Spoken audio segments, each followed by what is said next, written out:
श्री ज्ञान पिटारा YouTube channel में आपका स्वागत है।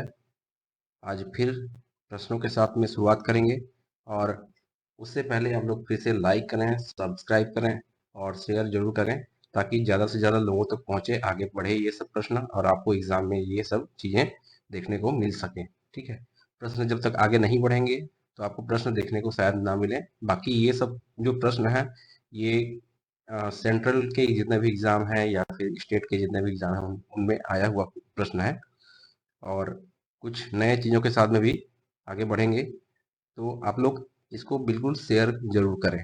ठीक है, आगे बढ़ते हैं। आज का पहला प्रश्न देखते हैं कि क्रॉलर क्रॉलर या फिर इसी को बोलते हैं स्पाइडर। ठीक है, ये क्या होता है? तो क्रॉलर जो होता है ये एक प्रोग्राम है जो वेबसाइट को सूचीबद्ध करता है। ठीक है, क्या करता है? वेबसाइट को सूचीबद्ध करता है। मतलब आगे समझते हैं। सर्च इंजन में नए टर्म को सर्च करता है। ठीक है, आप लोग सर्च इंजन जानते ही होंगे। उस पे नए टर्म अगर कुछ भी आता है डेटा, है ना, तो उसे वह सर्च करता है और डेटाबेस में उसको सेव करता है ताकि जैसे आप आगे उसको सर्च करेंगे तो लोगों को, यूजर्स को वो डेटा प्राप्त हो सके। इसको सिंपल भाषा में समझते हैं। जैसे कोई एक वेबसाइट बनाया जाता है नया, है ना, जैसे मैंने कोई एक वेबसाइट बनाया आज के डेट में, तो उस पे मान लो कुछ नया डेटा है, जैसे प्रश्न कुछ नया है। ठीक है, तो आपका क्रॉलर या स्पाइडर जो क्या करता है कि इस नए डेटा को सर्च करता है, खोजता है ना, अपने सर्वर पे चेक करेगा, कुछ नया इसको लगता है तो वो क्या करेगा कि इसको सेव कर लेगा अपने डेटाबेस सर्वर में। ठीक है, तो उसको नया डेटा जो है उसके सर्वर पे आ गया। तो अब कोई भी व्यक्ति, यूजर जो है, उस नए डेटा को, है ना, सर्च करता है तो उसको इजीली एक्सेस हो जाएगा और ये वेबसाइट का लिंक उसे आपको मतलब प्राप्त हो जाएगा। ठीक है, तो इसका मेन पर्पस यही है कि कुछ भी नया कंटेंट उसको अगर मिलता है वेबसाइट के थ्रू, तो उसको क्या करता है, अपने सर्वर पे, डेटाबेस पे उसको सेव कर लेता है। ठीक है, और यूजर उसको सर्च करे, है ना, तो उसको प्रोवाइड करता है उस लिंक को। ठीक है, purpose of spider is to index the content of website all across the internet so that those websites can appear in search engine results। ठीक है, मतलब उसको इंडेक्स करता है उन कंटेंट को जो नया कंटेंट है, और इंटरनेट के थ्रू उसको सर्च इंजन के माध्यम से कोई भी यूजर जो है एक्सेस कर पाता है। ठीक है, आगे बढ़ते हैं। नेक्स्ट क्वेश्चन है एमएस वर्ड के शॉर्टकट देखने के लिए। मतलब ये जो दिया हुआ है ना, पहले आप एमएस ऑफिस में जाएंगे। ठीक है, एमएस ऑफिस में जाएंगे, जैसे आप लोग को कहीं पे भी शॉर्टकट में प्रॉब्लम आ रही हो, गलत लग रहा हो कहीं पे भी, तो आप लोग ऐसे चेक कर सकते हैं, वो इसमें बताया गया है।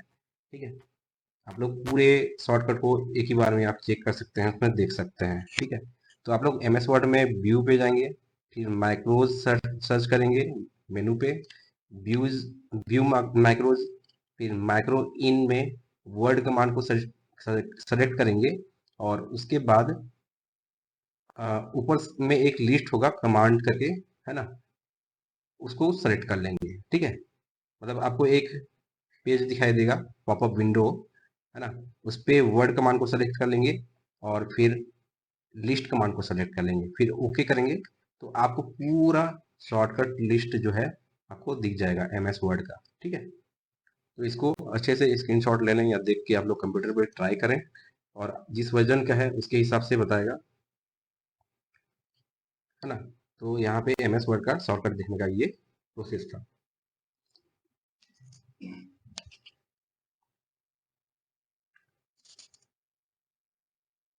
अब देखो नेक्स्ट क्वेश्चन है अरेंज द फॉलोइंग। ये सब चीजें क्या है, इस पे नंबरिंग कर देता हूं मैं। ये जैसे 1 2 3 4 5 6। ठीक है, ये आप लोग को मेरे पहले वाले वीडियो में, पार्ट में आप लोग को मिल जाएगा। ये यूआरएल है जिसको अरेंज करना है। यूआरएल में पहले क्या आता है, उसके बाद क्या आता है, उसके बाद क्या आता है, इस टाइप से ये अरेंज करना है। तो आप लोग देखो, अगर आप जिसने भी वीडियो पहले वाला पार्ट देखा है, आ, उसको पता चल जाएगा कि पहले जैसे एक एग्जाम्पल के तौर पे एक URL लेते हैं, https www.xyz.com/abc/index.html। ठीक है, तो ये देखो HTTPS क्या होता है यहाँ पे, कि प्रोटोकॉल है। ठीक है, प्रोटोकॉल। इसके पहले वाले पार्ट आप लोग बिल्कुल देखिए, वहां से ज्यादा समझ में आएगा, है ना। इस प्रकार से इसको अरेंज करना है। तो सबसे पहले क्या आता है, प्रोटोकॉल। ठीक है, उसके बाद सब डोमेन, इसको बोलते हैं www को, है ना, इसको W3 भी बोलते हैं। तो ये होस्ट नेम या फिर सब डोमेन भी इसको बोला जाता है। ठीक है, अब डोमेन नेम में क्या क्या चीजें आती हैं ये, ठीक है, XYZ और .com, ये दोनों फिर अलग अलग हो जाते हैं। ये होता है सेकेंड लेवल डोमेन,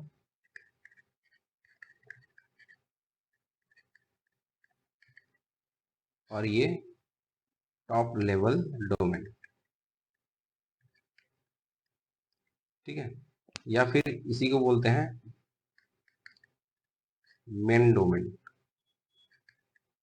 ठीक है, सेकेंड डोमेन को, सेकेंड लेवल डोमेन को मेन डोमेन बोला जाता है। इसको ध्यान में रखेंगे, जो पहले आता है वो मेन है लेकिन सेकेंड है। ठीक है, और ये .com जो है टॉप लेवल डोमेन, या फिर इसी को बोलते हैं एक्सटेंशन। ठीक है, इसको ध्यान रखेंगे। उसी प्रकार फिर ये जो है डायरेक्टरी है, उसके अंदर में फिर जितने वेब पेज के फाइल होते हैं, HTML या फिर ASP या फिर PHP, जो भी फाइल जिसपे बनाया जाता है, वो सब चीज़ें रखी जाती हैं। तो इसको अरेंज करते हैं, देखते हैं। प्रोटोकॉल पहले आता है, ठीक है, उसके बाद सब डोमेन आता है, उसके बाद डोमेन नेम आता है, फिर एक्सटेंशन आते हैं, फिर डायरेक्टरी, फिर पेज नेम। ठीक है, ये सीरीज है इसका। और आगे बढ़ते हैं अब। टॉप लेवल डोमेन पहले आता है या फिर सेकेंड लेवल डोमेन? ठीक है, ये प्रश्न आप लोग अपने तरीके से बना लेंगे, ये सिंपली मैंने ऐसे ही बना दिया है। तो टॉप लेवल डोमेन पहले आता है या सेकेंड लेवल डोमेन या फिर मेन डोमेन, उसी को बोलते हैं। कौन सा पहले आता है ये अभी बताया मैं ऊपर। तो पहले आता है सेकेंड लेवल डोमेन। ठीक है, सेकेंड लेवल डोमेन जो मेन डोमेन होता है वो पहले आता है, फिर उसके बाद क्या आता है, टॉप लेवल डोमेन। ठीक है, अब देखो, what is log pad in URL। आप लोग जैसे ये ऊपर मैंने बताया है, यहाँ पे एक लॉग का सिंबल जो है आपको देखने को मिलेगा। आप लोग जैसे वेबसाइट पे देखेंगे, URL के पहले यहाँ पे एक लॉग का सिंबल आपको देखने को मिलेगा। ठीक है, तो वो क्या चीज है, तो जब यहाँ पे HTTPS है, इस पे S अगर जुड़ा है, ठीक है, सिर्फ HTTP ना हो करके HTTPS S जुड़ा हो, ठीक है, तो इसका मतलब है कि यहाँ पे आपको लॉग पैड का सिंबल आपको देखने को मिलेगा। इसका फुल फॉर्म क्या होता है, सिक्योर। ठीक है, इसको ध्यान रखेंगे। तो what what is log pad in URL, तो इसका मतलब है कि सिक्योर है वो। ठीक है, नेक्स्ट क्वेश्चन है, टेलीफोन नेटवर्क निम्न में से क्या है। मतलब कि ये प्रश्न जो है आपको अक्सर पूछा गया है एग्जाम में। सिंपलेक्स, हाफ डुप्लेक्स और फुल डुप्लेक्स से प्रश्न आते हैं। एग्जाम्पल दे देगा और पूछेगा कि सिंपलेक्स है या हाफ डुप्लेक्स है या फुल डुप्लेक्स। तो इन तीनों को पहले समझ लेते हैं, है ना।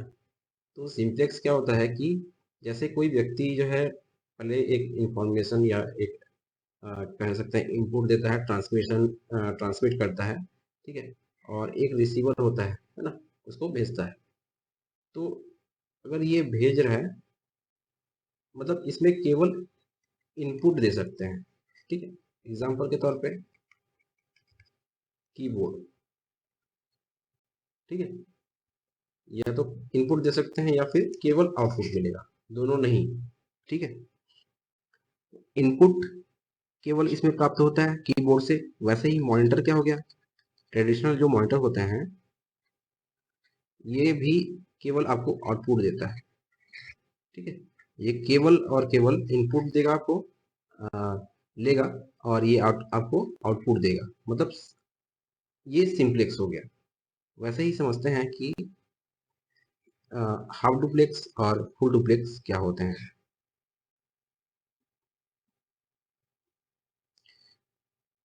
अब देखते हैं हाफ डुप्लेक्स। ठीक है, हाफ डुप्लेक्स में क्या होता है कि ट्रांसमीटर और रिसीवर, ठीक है, मतलब दोनों तरफ से आदान प्रदान होगा। ये भी रिसीव कर पाएगा, ये भी ट्रांसमिट कर पाएगा, लेकिन इसमें शर्त ये है कि एक समय पे नहीं कर पाएंगे। ठीक है, इसका एग्जांपल लेते हैं वॉकी टॉकी। ठीक है, वॉकी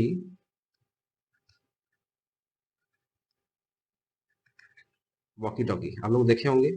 उसमें पहले बोलता है कोई व्यक्ति, उसके बाद फिर सामने वाला व्यक्ति बोल पाता है। ठीक है, वैसे ही फुल डुप्लेक्स को समझते हैं। इसमें क्या होता है कि ट्रांसमिशन और रिसीविंग, मतलब दोनों काम जो है एक समय पे दोनों कर सकते हैं, है ना। इसका एग्जांपल, बेस्ट एग्जांपल है टेलीफोन नेटवर्क। ठीक है, मतलब आप लोग जैसे कॉल पे बात करते हैं तो एक ही समय पे आप लोग बोल सुन सकते हैं, है ना। तो ये फुल डुप्लेक्स का एग्जांपल है, टेलीफोन नेटवर्क। ठीक है, तो प्रश्न में वही पूछा है कि टेलीफोन नेटवर्क क्या है, सिंप्लेक्स है या हाफ डुप्लेक्स है या फुल डुप्लेक्स। तो इसका आंसर होगा फुल डुप्लेक्स।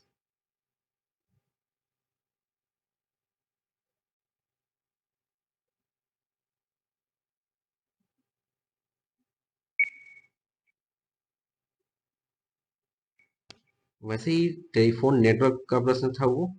अब टेलीफोन ब्रॉडकास्टिंग का देखते हैं। ठीक है, तो टेलीफोन नेटवर्क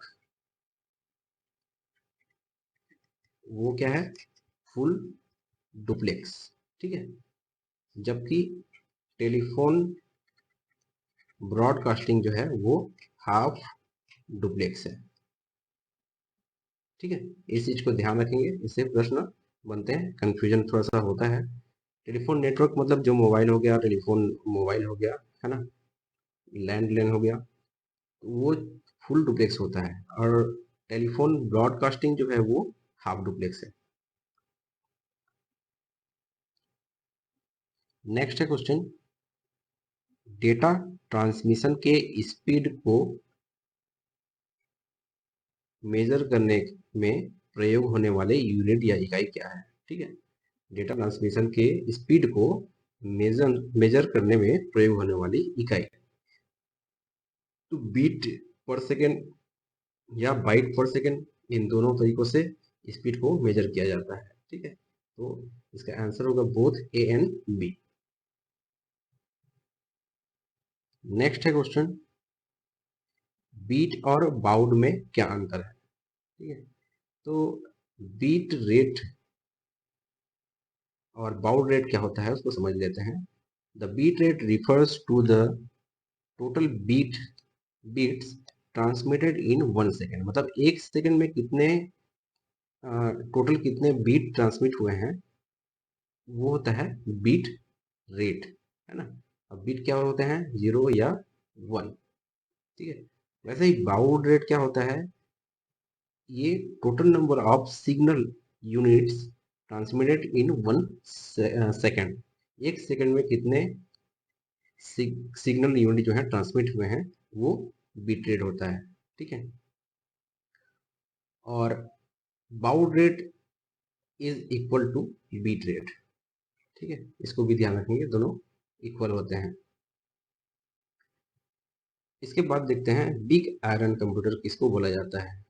आप लोग सुने ही होंगे मेन फ्रेम कंप्यूटर, जिसको बिग आयरन कंप्यूटर के नाम से जाना जाता है। ठीक है, कई बार क्वेश्चन आता है बिग आयरन कंप्यूटर किसको कहा जाता है, और ऑप्शन में सुपर कंप्यूटर भी होता है। ठीक है, लेकिन बिग आयरन, बिग मतलब सुपर, ऐसा सोच के लोग टिक मार के आते हैं, है ना, मार करके आते हैं। तो उसका आंसर क्या होगा यहाँ पे, मेन फ्रेम कंप्यूटर। ठीक है, बिग आयरन कंप्यूटर मतलब मेन फ्रेम कंप्यूटर।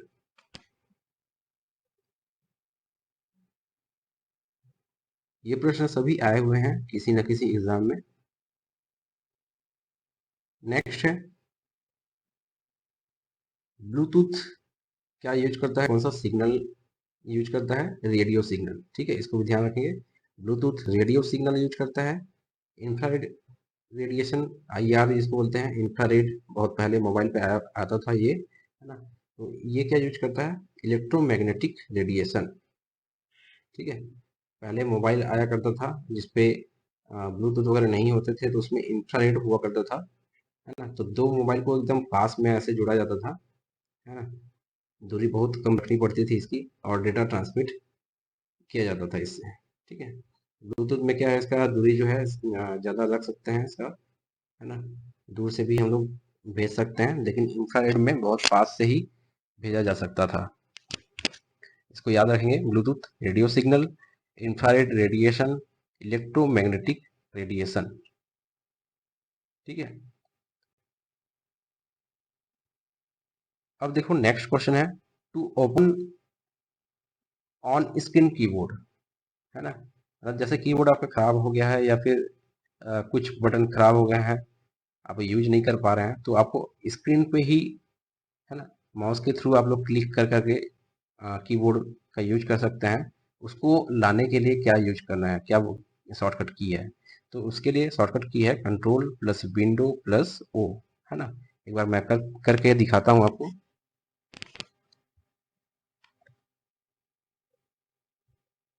ये आपको स्क्रीन पे दिख रहा होगा, पूरा नहीं दिख रहा होगा लेकिन मुझे दिख रहा है यहाँ पे। तो ये है ऑन स्क्रीन कीबोर्ड। ठीक,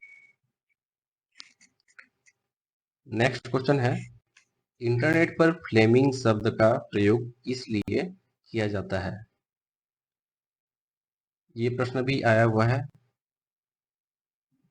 तो फ्लेमिंग शब्द समझते हैं कि कोई भी, जैसे हम लोग अपना फोटो अपलोड करते हैं सोशल मीडिया पे, है ना, और या फिर ट्वीट करते हैं, कुछ भी डालते हैं, तो उस पे लोग जो है या फिर अननोन पर्सन लोग क्या करते हैं कि आपको बार बार एक ही मैसेज को कमेंट बॉक्स में डालते जाते हैं। ठीक है, उसी को ट्वीट करेंगे या फिर उसी उसी को डालते जाएंगे, कमेंट करेंगे, और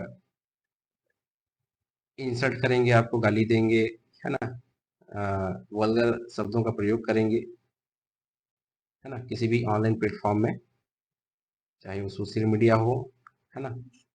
तो इसी को फ्लेमिंग शब्द दिया गया है, मतलब आपका इंसल्ट करना, बार बार एक ही मैसेज को डालना, है ना, गालियां देना, ये सब चीजें क्या है, फ्लेमिंग कहलाता है। ये किसके अंदर अंतर्गत आता है, फ्लेमिंग जो है साइबर बुलिंग के अंतर्गत आता है। साइबर बुलिंग क्या होता है कि वही जैसे posting personal insults and vulgar and angry words, है ना, मतलब आपका इंसल्ट करेंगे कमेंट में, कुछ भी लिख के वल्गर बातें करेंगे, कमेंट करेंगे, एंग्री वर्ड यूज करेंगे, है ना। तो ये सब चीज़ें क्या है, साइबर बुलिंग है, किसी को बार बार सोशल मीडिया पे परेशान करना। तो यूनिसेफ के साइड से इसका डेफिनेशन समझ लेते हैं, सोशल मीडिया पर किसी के बारे में झूठ फैलाना या उसकी शर्मनाक तस्वीरें या वीडियो पोस्ट करना। ठीक है, उसके बारे में झूठी खबरें जो है फैलाते हैं, शर्मनाक तस्वीरें बना एडिट कर देते हैं, इस तरह की जो चीज़ें होती हैं वो साइबर बुलिंग के अंतर्गत आते हैं। ठीक है, मैसेजिंग प्लेटफॉर्म के माध्यम से हानिकारक, अपमानजनक या धमकी भरे संदेश, चित्र या वीडियो भेजना, किसी का रूप धारण करना, और उनकी ओर से नकली खातों के माध्यम से दूसरों को घटिया संदेश भेजना, जैसे कि आजकल फर्जी आपका आईडी बना देते हैं, है ना, और मैसेज करने लगते हैं, ये सब चीज़ें क्या है, साइबर बुलिंग है।